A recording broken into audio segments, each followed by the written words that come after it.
When you do so many conferences in so many different places, it's kind of interesting to see how certain parts of the ecosystem have evolved faster than the others. One of the things that I'm always fond of saying is that I think that the insurance business in the UK is just so sophisticated when it comes to digital. The way that they do advertising and they find you and they sell you car insurance and the experience of buying it, the competitiveness is so aggressive. I don't think I've seen it anywhere in the world, not even in America. I think if you want to learn how to be good at selling insurance, you should go to London. It's amazing. And then in the US, I think that most companies have evolved beyond thinking about just, oh, let me get a conversion, and are increasingly having strategies where, oh, if I don't get a conversion, can I get a lead? If I don't get a lead, can I get you to follow me on social media? Or these things I call the macro and the micro outcomes. So that's really very good in the US.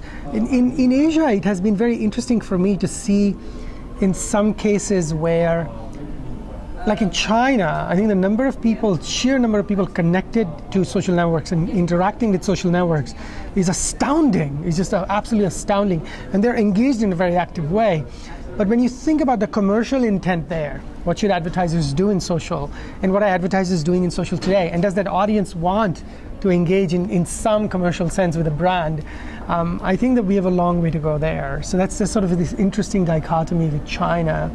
I was just observing to somebody today that I was personally surprised at how less evolved shopping was in Singapore. Singapore is small, just like in Hong Kong.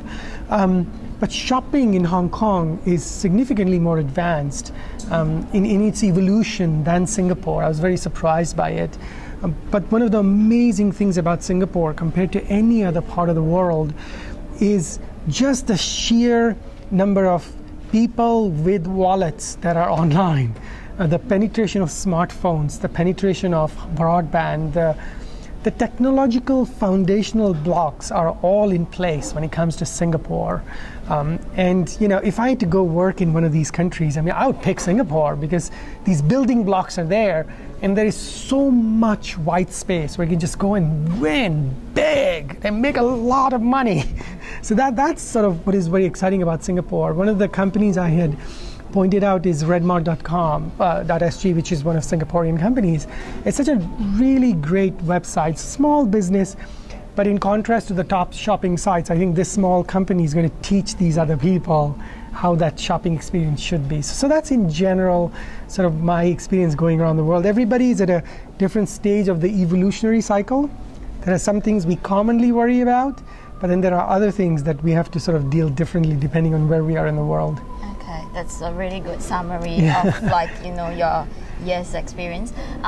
So in terms of when you first started, with the topic on business optimization in the digital age, when you first started with the SES show and then you've done now the global tour, has your topic evolved? Yeah, no, I definitely think so. I remember when Mike and I were doing our first talk in London, which was sort of our kickoff for the year in February, I think. I remember I just looked at my presentation, the key topics, and it was very much, I think, much more deeply centered around search, website optimization, economic value. So those were the key pieces. There was a little bit of social and almost no mobile. But this was start of the year, 2012.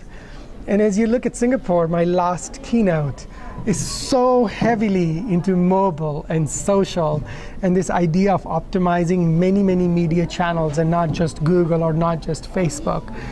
So there has been this shift, I think, as the year has gone on, where we have seen these two, one channel, social, and one platform, mobile, come to really reflect a new type of monetization opportunity, a new interesting way to engage with an audience.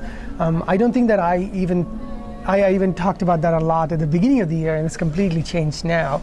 The other thing that I think we have seen is that increasingly as media has been fragmented, like in an average day, you and I are on our phones and our tablets and our desktops. There's fragmentation there.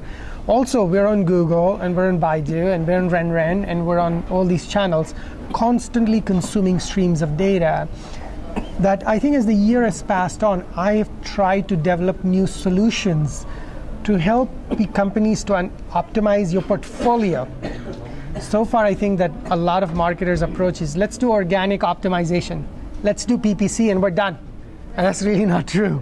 So you saw a heavier emphasis in my keynote in Singapore about optimizing for Google and Facebook and email marketing and other things. That, I think, is an evolving challenge. I don't think that we have great solutions to that yet. I presented a couple. But as I look forward to 2013, the challenge that I see that we're dealing with is, how do you get good at many things at the same time? It's something that we're not very good at today. But how do you get very good at multiple advertising types, multiple outcomes, multiple types of engagements with multiple types of consumers in multiple stages of their life cycle? Like, that would be my keynote in London in 2013 if I were doing it. But that's sort of the great thing about the industry that we're in. I think it's a great thing about a conference like SES is it's always trying to push us to think about what's coming next.